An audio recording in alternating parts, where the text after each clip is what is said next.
In China's Valley of the Kings, there stands a tall, carved stone. It marks the tomb of a woman who rose from lowly concubine to become Emperor of China, the only woman to dare claim that title. But China's female emperor has gone down in history as a controversial and deeply divisive ruler. To have a woman with such power really threatened the establishment. Not only did Wu Zetian rock the boat, in some ways she overturned it. It would have been a very dangerous thing to get in the way of Wu Zetian.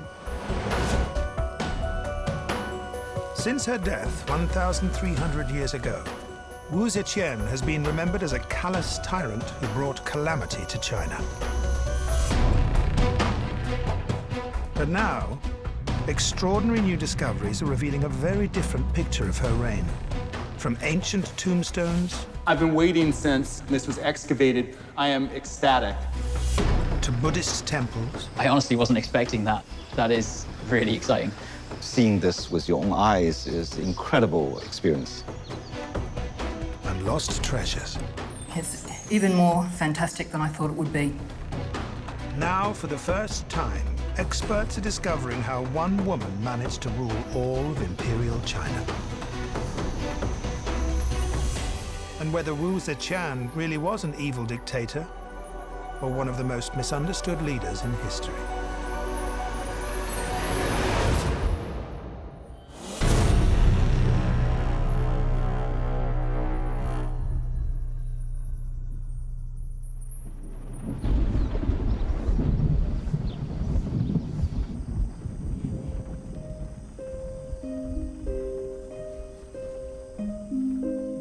The only female emperor in China's 2,000 years of imperial history was named Wu Zetian, Wu the Celestial.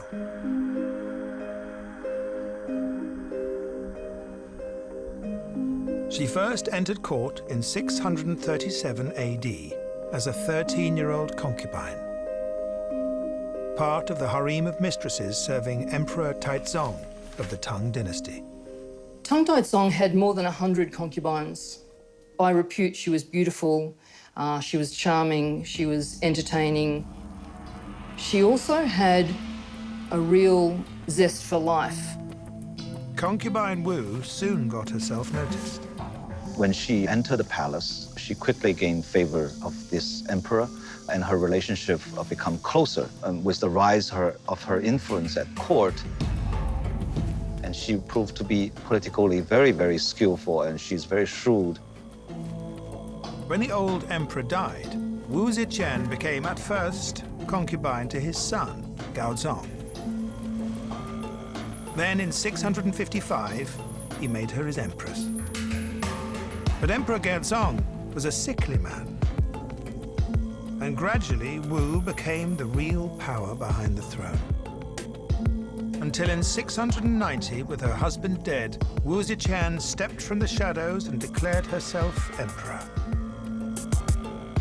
Yet China's ancient chroniclers were scathing in their accounts of her rise to power. History tells us a really dark and bleak picture about Empress Wu. One of the most brutal stories we have is that she killed her own child just to frame the previous empress and gain station at court. We're also told that Wu Zhao had her two rivals' legs and arms cut off and then dipped them in a vat of wine and let them slowly bleed to death. So this paints a picture of a devious, manipulating, calculating, self-serving, and absolutely ruthless virago, hell-bent on power.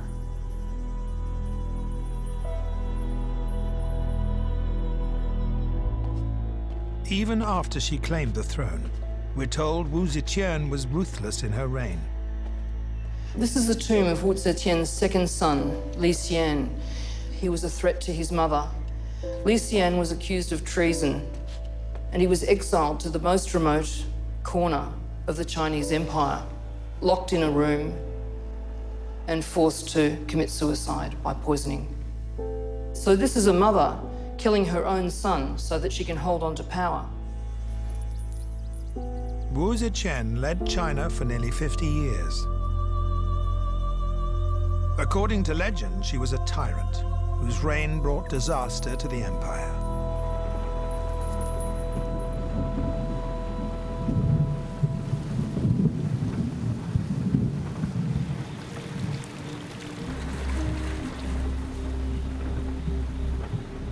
Now, archaeologists are unearthing new evidence that challenges this version of Wu's story.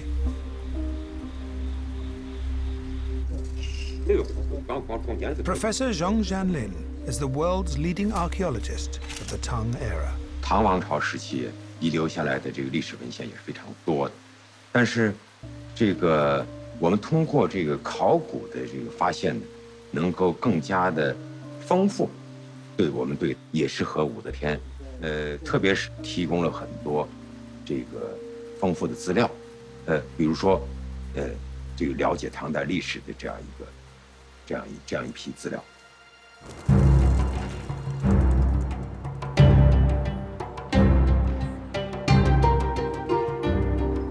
Today, the city of Xi'an has grown to encompass old Chang'an, Wu's capital.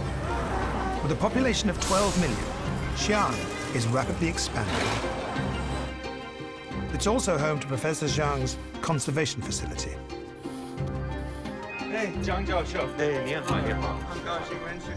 Historian Dr. Harry Rothschild has heard about some intriguing recent finds that date to Wu's reign. Whoa. It's amazing seeing all these Tang artifacts. I've been studying Wu Zetian, for 17 years. And finally, here we are at ground zero. You know, you can sense her everywhere here in Chang'an. The figurines show life in Wu's capital. The musicians, traders, and nobles buried with the dead to ensure a comfortable afterlife. But there's also something unexpected here. A first clue to what Wu's China was really like. 看到这个骑马的一位妇女，这也表明了在这个时期啊，妇女在社会上她自由度比较大的一个。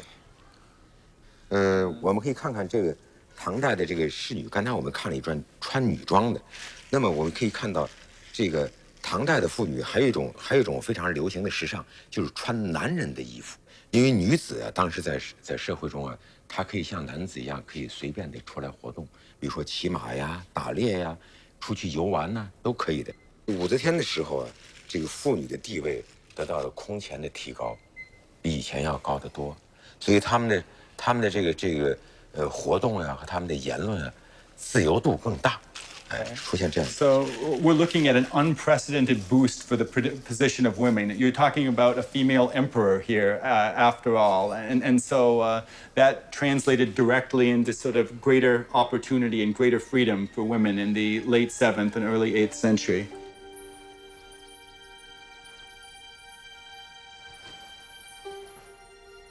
It seems like there may be more to Wu Zetian than meets the eye. Ancient chroniclers denigrated her reign. But many recent tomb discoveries, like the women in men's clothing, hint at a rather different story.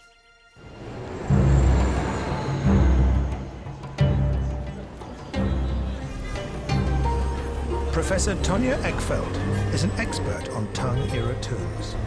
She's on her way to see one of the most amazing archaeological finds in all Chinese history.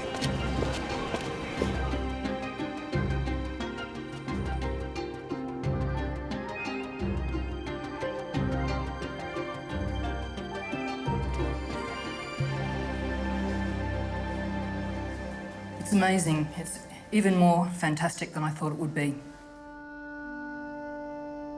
This is the fabled phoenix crown of ancient China. A long-lost treasure from the Tang era, written about in ancient texts but never seen until now. This priceless headdress is held under lock and key and can only be viewed by special appointment. Tonya believes it is a vital clue to the truth about Wu Zetian's China. There's an enormous amount to investigate in this piece. Looking closely, the metalwork is filigree and there's a lot of granulation.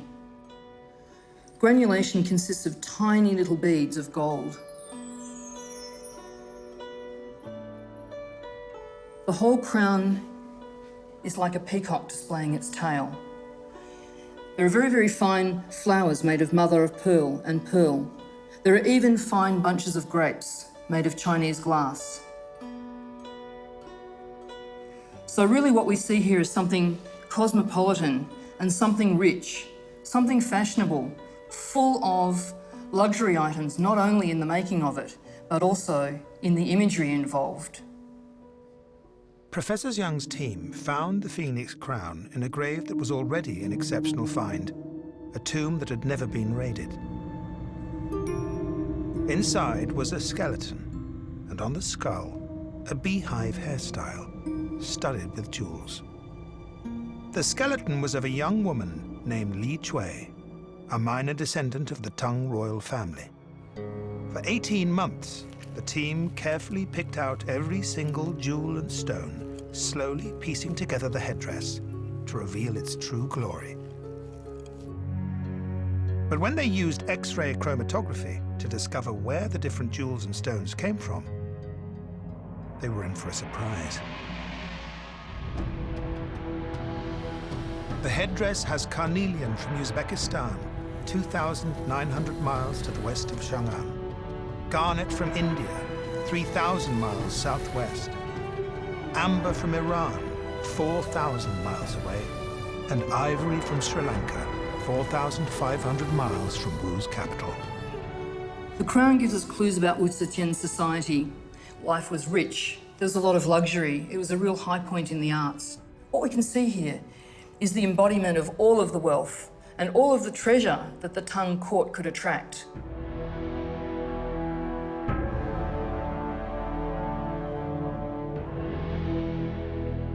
Li Chui wasn't even a princess, yet she was buried wearing this priceless headdress. Clear evidence of the extraordinary wealth of China at the time. Her tomb holds one final secret. She was buried with a jade silkworm in her hand. Another clue that reveals Wu's ambitions to make her China the wealthiest empire in the world.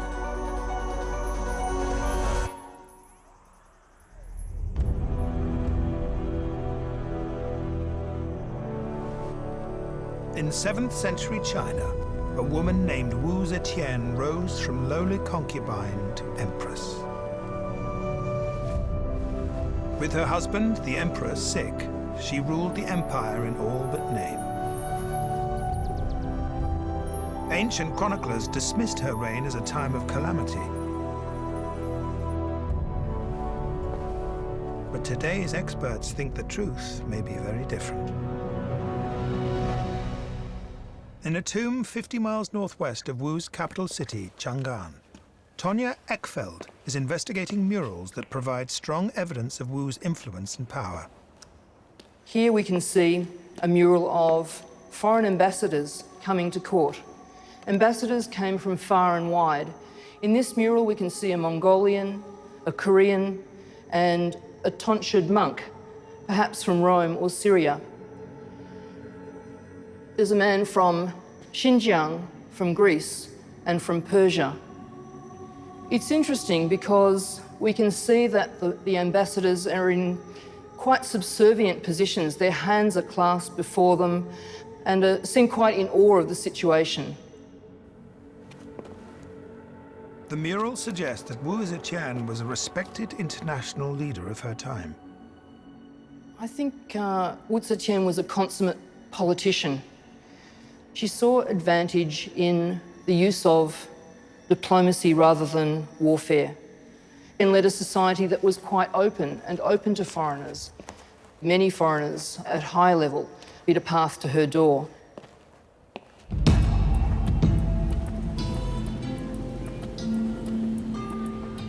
Recent research suggests that there were 25,000 foreigners living in Wu's Chang'an. Many were traders, and more than anything, they were after one Chinese product.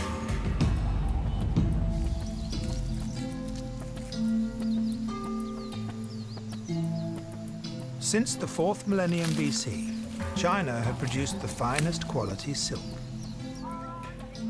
By Wu's era, the demand for Chinese silk had made it as valuable as gold.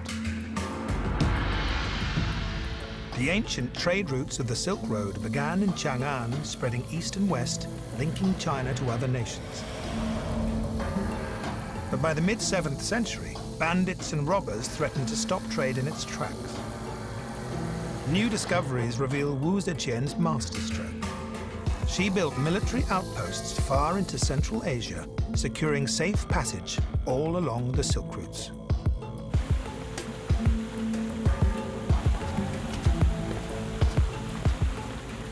Harry Rothschild has come to the very start of the Silk Road in Chang'an to find the latest archaeological evidence of trade in Wu's capital. This is incredible. We've been allowed to come right down here into the Western market. We're standing right on the edge of the canal, looking right across into this square where you had all of these stalls arrayed, where rows of ironmongers and butchers and tanners and silversmiths, goldsmiths, calligraphy brush salesmen would be arrayed, where you could find anything under the sun. If you get down closely here, you can see ruts that have been left in the earth from the carts that went over this bridge. You really feel the ambience of the Western market. In Wu Zetian's Chang'an, the east and west markets marked the start of the Silk Road. In the west market, goods from lands to the west of Chang'an were bought and sold.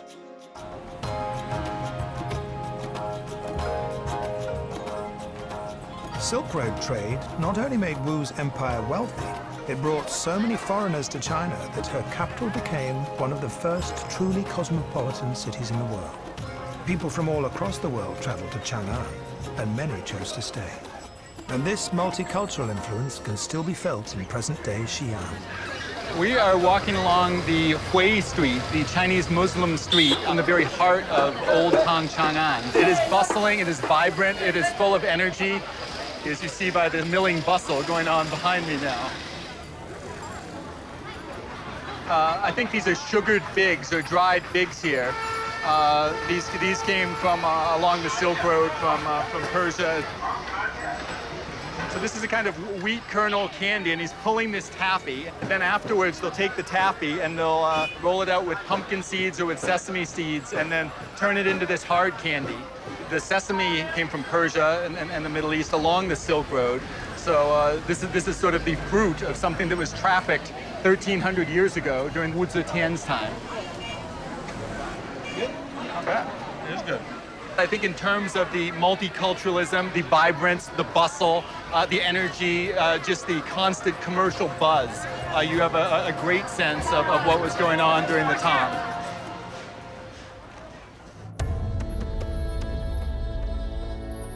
By 662, with her husband the emperor ill, Empress Wu Zetian was in effective control of the whole Chinese empire. Trade had brought wealth and luxury, evident from the valuable artifacts that have been found. And Wu wanted to flaunt this to the rest of the world. To do this, she planned the expansion of the imperial palace on a scale never seen before.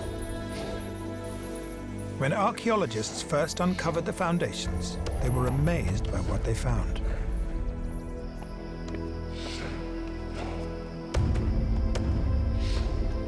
This is one of the huge gated entrances, rebuilt to scale on those very foundations. This is Danfeng Gate, the southern gate of Daming Palace. Just looking up at it, it conjures a sense of awe. For me, it's a statement. It provides a sense of imperial grandeur. It makes anyone sort of standing before the gate feel a sense of their own smallness and insignificance. Wu Zetian's Daming Palace was the largest in the world. Completed in just 3 years, the scale of the complex outshone anything anyone had ever seen. Look at the size of Daming Palace. This is twice as big as old Pompeii. It's 5 times bigger than the Forbidden City of the Ming and Qing dynasty emperors. It's 22 times the size of the Acropolis. the scope, the grandeur, it's absolutely staggering. You can read about it, but you don't really appreciate that magnitude until you step out on this balcony and you look out at this vista. There are archery grounds, there are polo grounds, cockfighting arenas, places for drama troupes to practice, and that's just the beginning. There are 3 or 4 more palaces beyond that. Emissaries coming from foreign countries would come in with their jaws dropping, with just a sort of starry-eyed wonder, and they would feel like they were looking at a celestial world, a paradise on earth. I do think it was about imposing her power with the majesty and size of Daming Palace. But Harry thinks this place is unusual in more than just its extreme size. Chang'an, when it was first designed, was a model of perfect imperial symmetry. The old imperial palace was in the north-central position within the Tang capital, Chang'an. This new Daming Palace was outside of the city walls altogether. It's very unusual to build a palace outside of this usual model of imperial symmetry. There's one good reason. For 12 years, Wu Zhao had languished in the old imperial palace. For her, this was a chance to get a new start, to distance herself from her lowly and obscure past as a 5th-ranked talent. Here, where you have this stunning new imperial grandeur, was an opportunity to sort of reinvent herself. It's becoming clear that Wu Zetian made China a global superpower. Contrary to how the legends were written, she was at the center of a web of trade, wealth, and political influence that stretched from Japan to the Mediterranean.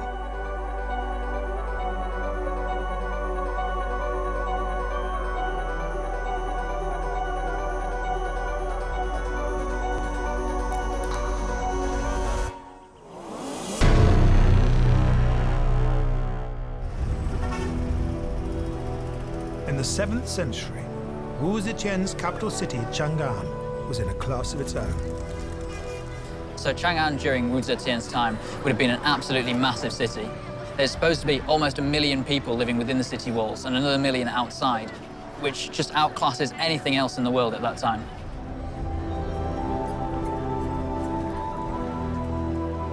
Jonathan Dugdale from Birmingham University thinks he knows one reason for Wu Zetian's remarkable success. She would win the support of the common people through the reinvigorated religion that was sweeping China, Buddhism. Wu Zetian realized patronizing Buddhism was a great way to please the people. And what better way than building new temples and pagodas? So one of the main ones she built was this one right behind us, the Great Wild Goose Pagoda. The Great Goose Pagoda was originally built in 652. As someone who studied pagodas for a long time, this is particularly awesome. The pagoda was an important temple housing sacred Buddhist writings. But just 50 years after it was built, it was destroyed in an earthquake. Wu, who had been brought up in the Buddhist faith, spending time in a nunnery, decided to rebuild the pagoda, but on a much bigger scale. Jonathan suspects that this new building was a record breaker, and that Wu surpassed herself in her desire to make her mark in her people's faith. And he thinks he can prove it. I would really like to find out how tall this building was when Wu Zetian rebuilt it, because it'd be really interesting if she's decided to build it significantly bigger for a reason. 1, 2, 3, 4, 5. But first, he has a problem to solve. 9, 10, 11. Wu Zetian's pagoda was partially damaged by a second earthquake. 42, 43, 44, 45, 46. The top 3 floors toppled. 49, 50. So Jonathan has to work out how high her structure would have been with the missing floors. 58. Onwards and upwards. 1, 2. Okay, so that's 40 steps to that one. And that puts us on the 4th floor now. 35, 36, 37, 38. 1, 2, 3. He's found a pattern in the number of steps. The previous floors, we've gone from 43 to 40 to 38 to 37. So if the next floor is either 37 or 36, we can make an accurate calculation. 34, 35, 36, 37. This is good. We're still decreasing, so this is good. We might be able to do something. Last one. 31, 32. Let's do the maths, people. 95. By working out the pattern and height of the steps per story, 166. Jonathan calculates with the missing 3 floors, the true height of Wus Pagoda was close to a staggering 300 feet high. Which would have made it not only the tallest brick pagoda in Asia, but possibly one of the tallest buildings in the world at that time.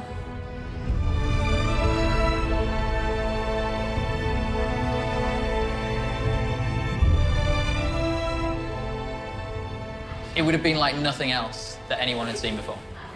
In the cityscape now, it still looks impressive, but in those days, it would have soared above absolutely everything else in the city. Wu built this record-breaking structure as a statement, targeted directly at her people.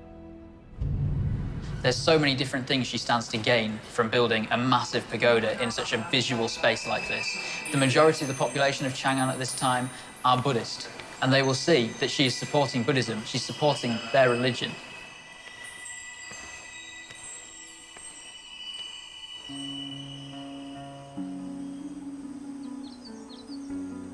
Wu Zetian ordered the building of new Buddhist temples in every town in her empire, creating allies among the common people of China. And she didn't stop there. 250 miles east of Chang'an in Hunan province are the Lungmen Grotto Caves. Historian Lu Yang thinks they may be key to understanding Wu's power.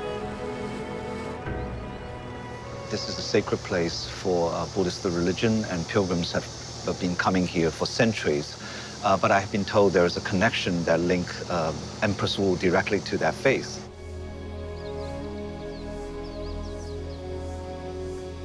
Members of the elite paid vast sums to carve small caves into this sacred hillside. There are over 1,400, housing over 100,000 Buddha figures. The smallest is just an inch tall. The biggest is an imposing 57 feet high, commissioned by Wu Zetian herself, and it has a story to tell.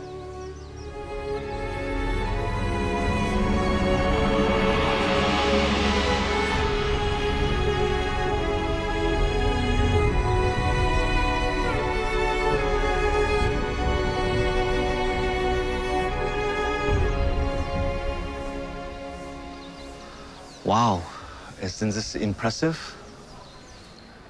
What a view. It is gigantic. The official name of this Buddha is Vairocana, which is the radiant Buddha of a great sun. This is basically a universal Buddha, symbolize the power and dominance of this religion. Wu Zetian wanted to put herself at the heart of Buddhism in the eyes of her people. To do this, it's possible she took one audacious step and ordered the statue to be carved in her own image.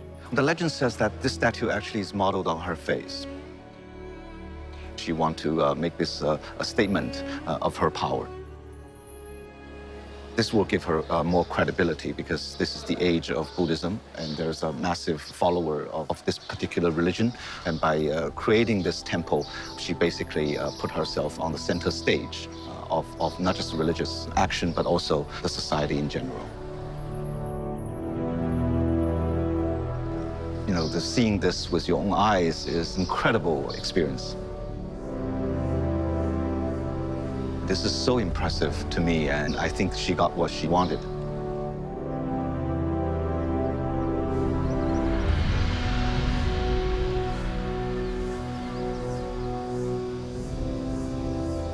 The Lungmen Grottos and the Great Goose Pagoda suggest that Wu Zetian was a skillful tactician who knew how to use religion to promote her own status and keep her empire happy. And upriver from the giant Buddha, a series of very recent archaeological discoveries reveal another of the secrets of her success. Wow, this is spectacular.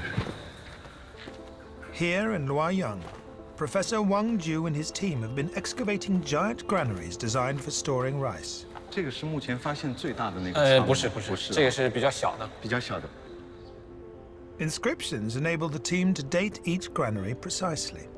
我看那个这个砖，就是那个上面有明砖，记录上面的年号，很多都是武则天时代的。对，这个就是武则天时代的这个同天2年的这个明砖，这个仓叫仓城最盛的时期，就是它最鼎盛时期就是武则天。就是武则天，包括玄宗时期。Wu Zetian ordered rice from eastern China to be brought here by canal, stockpiled in these vast grain stores, then redistributed in times of need. 谭家仓当时武后她的首都就建在洛阳，当时她称帝了以后，她改国号为周嘛，大周，所以说这个就是她首都的地方。她这个粮仓当时全国是最重要的一个粮仓，包括长安的粮食全靠在这个粮仓往那边转。During the early 7th century, China suffered prolonged droughts, leading to famines. But under Wu Zetian, improvements to the rice store's design were to prove invaluable. 它有一套，因为它这个防潮技术，它这个就是结合古人的这个一直沿用的这个技术，它在这个时期它已经隋代的粮食，它一直在这个仓窖里头放到唐代，还有遗存，说明它这个储粮技术非常的先进，能存几年是几年，那都没问题。一共有多少那个仓窖？现在我们确定的现在有287个，但是就是根据它这边没钻探的，大致应该有500-600个。就是刚才那个文献记载，就通典里头有个文献记载，就是当时全国的那个总储量，就国家的这个粮仓的总储量，一共是1260多万担。Wow, the massive scale of this granary really testify the power and the capability of Empress Wu's regime, and she is a very capable ruler. The grain kept here can last for many years. So this is not just contributed to the stability of her regime, but also for the future of Tang Dynasty as well. Archaeology is revealing that Wu Zetian was an efficient administrator who ensured her people and her soldiers were always fed.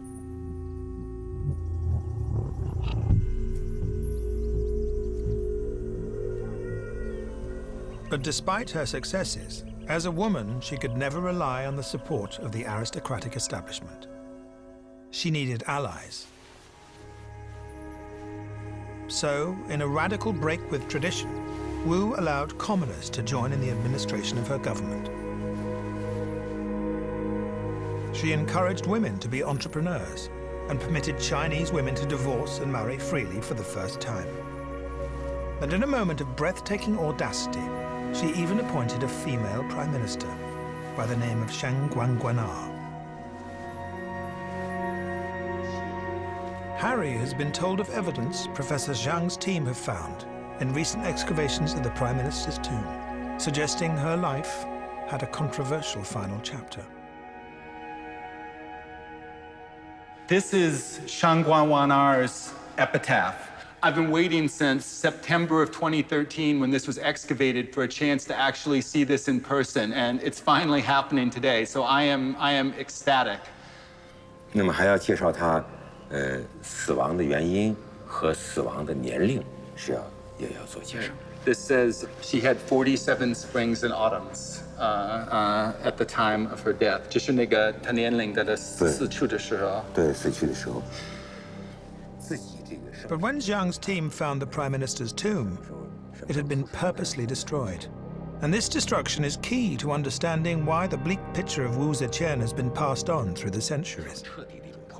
因为他过去他这个墓啊是用砖来做的墓室，可是我们发掘下去以后，这个砖全部被拆掉了。This was thorough, kind of malicious and intentional destruction that had been done to the tomb. 从我们现在看的情况，他原来他这个墓室里边应该它是有棺床，就是用砖铺起来一个放棺材的那个棺床，应该可能有这样的东西。再一个呢，墓室里边可能当时是有壁画的，但是这个墓室全部被破坏了，我们现在什么都看不到了，只保存下来现在这个墓志。Shang Guangguanar's tomb had been dismantled by order of Emperor Shuizun, Wu Zetian's successor. Harry believes there is a direct link between this destruction and the chronicles that tell of Wu's evil and incompetence. Now that I know that Shangguan Wanar's grave was dismantled, this is part of an intentional process, an intentional destruction of vestiges of female power during the late 7th and early 8th century. The Confucian patriarchy striking back and reestablishing normative power.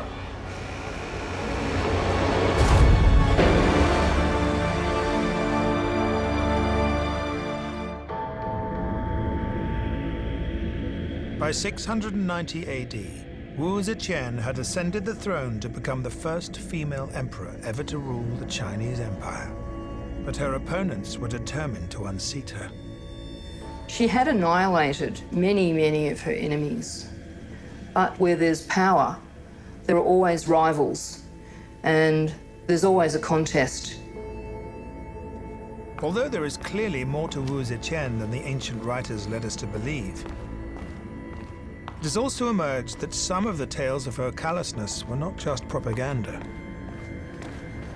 Art historian Dr. Jenny Liu has discovered new texts in the tomb of Wu's great-granddaughter, Princess Yongtai, that suggest even blood knew no mercy. I've studied other princess epitaphs as well, and this is a passage here which I've never seen. You have the character for anger, okay?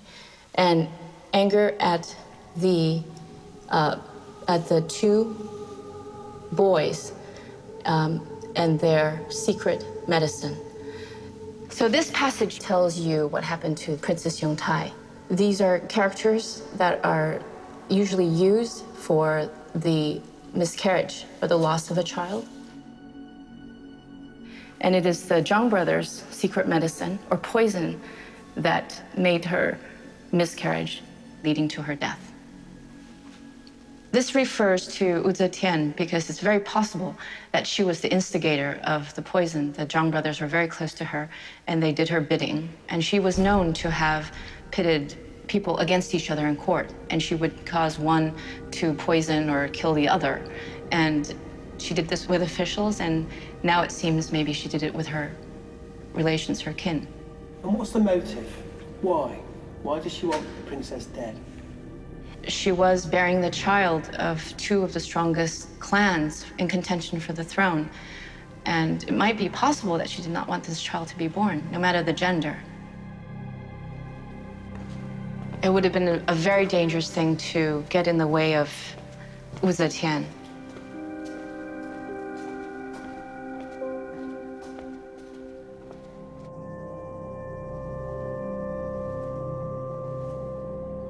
As Emperor of China, Wu Zetian had successfully fought off all rivals to hold on to power. But the fight had been bloody. Wu Zetian became incredibly ruthless. She had hundreds of members of the ruling family executed. The violence and reign of terror, you could say, was extreme. But she was not without a conscience. She was very troubled by what she'd done.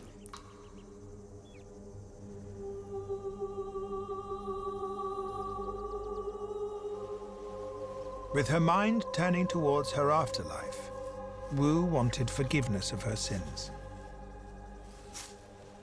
She wrote a confession and had it engraved onto a golden tablet, and had that tablet taken to a holy place to perform a sacred ritual.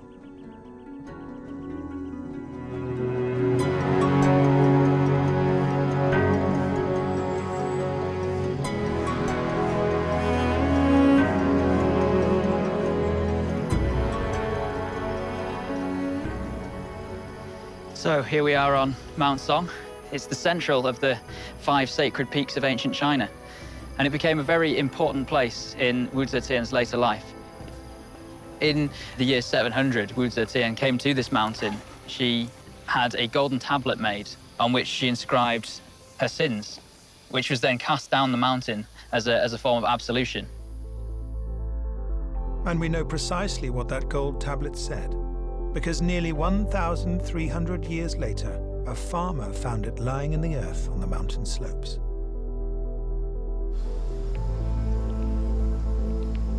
Its inscription was short, but its message profound.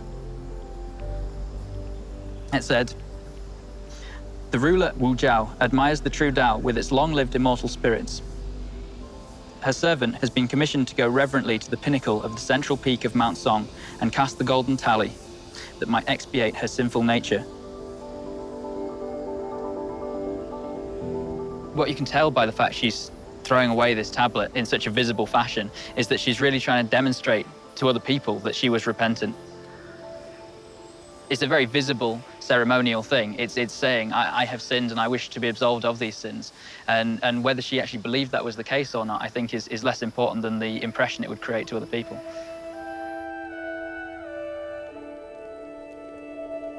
The end of Wu Zetian's reign would become fraught with scheming and rebellion among the male nobility at her court.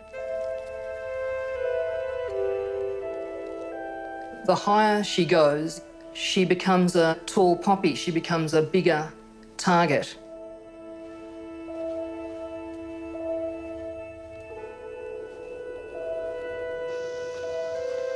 Jonathan has come to a remote location in the foothills of Mount Sung that Wu retreated to in her last years. It's awesome. I've wanted to come here for a long time. This is quite special. Well, this is the Songquan Pagoda. It's important in Wu Zetian's life because she used to come here to worship. It's 1,500 years old. Not only is it still standing, it still looks pretty good.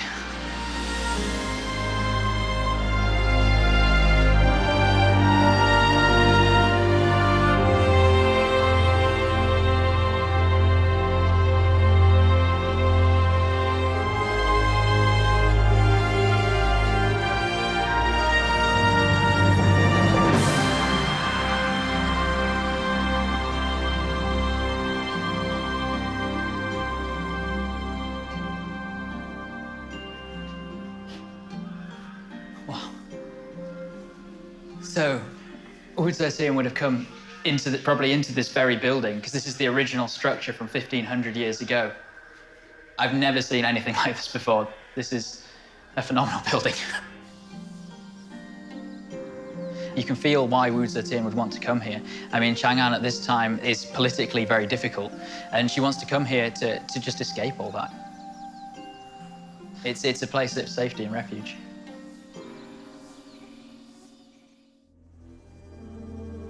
Throughout her life, Wu Zetian had shattered Confucian tradition, rising from a lowly concubine to become the only female emperor of China. She had achieved much. She made China a better place for women, the empire wealthy and peaceful, her capital city vibrant and cosmopolitan, and her population fed and free to practice their religions. But the male establishment was closing in, and the she-emperor was too old to fight back. When Wu Zetian's rule came to an end, she was 80. In effect, she wasn't usurped. She abdicated. So she was still maintaining her own sense of control.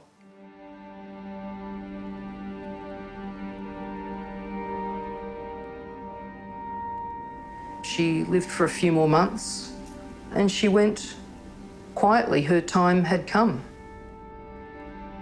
Emperor Wu Zetian died in 705.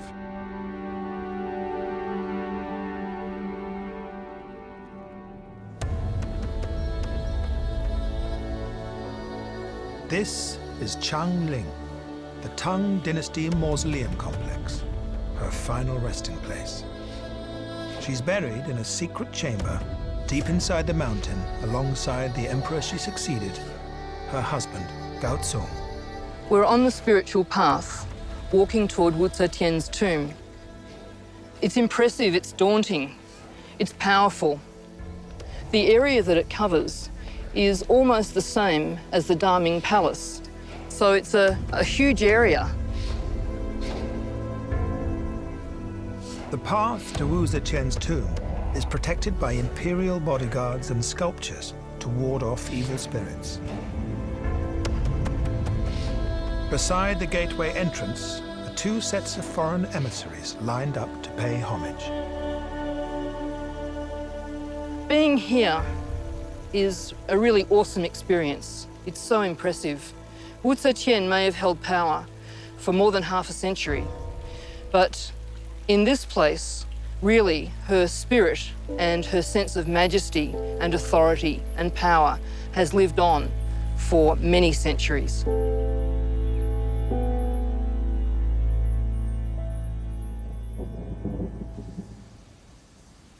Standing alone at Changling is the carved stele honoring Wu Zetian's resting place. By her decree, it was left blank, inviting historians to write of her achievements. And they did so, distorting her story for centuries. But having discovered more about her life, what would today's experts now carve upon the stone? I would write something along the lines of, she was a woman who did what she had to stay in power. She was a great leader. She had a lot of political acumen. But most of all, I'd say she was the woman that proved that in a man's world, you didn't need a man to lead it. The one word that I would put is just maverick, because of the way that she went about gaining power.